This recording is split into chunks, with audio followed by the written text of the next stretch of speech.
வெங்காயம் பொரிஞ்சு இது மாதிரி பற்பமாகும். இந்த பற்பமான வெங்காயத்தை சல்லடையில் சலிச்சு வச்சுக்கணும். இந்த பற்பத்தை 1/2 கிராம் அளவுக்கு எடுத்து காலையில ஒரு ஸ்பூன் தேனோடையும் மாலையில ஒரு ஸ்பூன் தேனோட குழைச்சு சாப்பிட்டு வரணும். இப்படி சாப்பிட்டு வந்தோம் அப்படின்னா நம்ம உடம்புல இருக்க தேவையில்லாத கொழுப்புகள் ஊழச்சதையெல்லாம் குறைச்சு நம்ம உடம்பையும் உருக்கி ஸ்லிம்மா நமக்கு ஃபிட் ஆகிரும். ஒரு வாரத்துக்கு 1 கிலோல இருந்து 2 கிலோ குறையும். இப்படி படிப்படியா குறைஞ்சு அப்படின்னா ஒரு மாசத்துல 10 கிலோ வரைக்கும் குறைக்க முடியும். இதை சாப்பிட்டா வெயிட் குறையுன்னு ஒருத்தர் சொன்னால் அது எப்படி மக்கள் நம்புறாங்கன்னே தெரியல.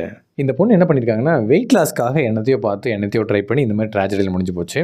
இந்த மாதிரி வெயிட் லாஸ்க்காக குறுக்கு வழி தேடுறவங்க நிறைய பேர் இருக்காங்க. இவங்களை பயன்படுத்தி ஏமாற்றி பணம் பறிக்கிற கும்பலும் நிறையா இருக்குது. மக்களுக்கு நான் சொல்லிக்க விரும்புறது என்ன அப்படின்னா, வெயிட் லாஸ்க்கு குறுக்கு வழி தேடவே தேடாதீங்க. இந்த மாதிரி குறுக்கு வழியில் போனீங்கன்னா 3 வகையில் தான் உங்களுக்கு ரிசல்ட் கிடைக்கும். ஒன்று, அதனால் எந்த பயனும் இருக்காது.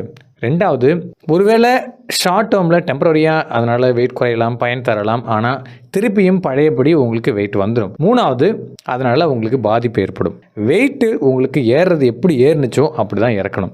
ஒருத்தருக்கு வெயிட் ஏறுது அப்படின்னா, ஒன்று அவரோட வாழ்க்கை முறைன்னா அவரோட உணவு பழக்கம், உடற்பயிற்சி பண்ணுறாரா என்னங்கிறது, அவரோட உறக்கம், அவரோட மனநிலை. 2வது முக்கியமான காரணம் அவரோட மரபணு. இது இல்லாமல் இன்னொரு முக்கியமான விஷயம், உடலில் ஏதாவது வியாதிகள் இருக்குது அப்படின்னா உடல் பருமன் சார்ந்த பிரச்சனைகள் வரலாம். இதில் மரபணுவை நம்மளால் மாற்ற முடியாது. ஆனால் நான் ஃபஸ்ட்டு சொன்ன விஷயங்களை மாற்ற முடியும். அது மட்டும்தான் நிரந்தரமாக உங்களோட வெயிட்டை குறைக்கிறதுக்கு சரியான வழி.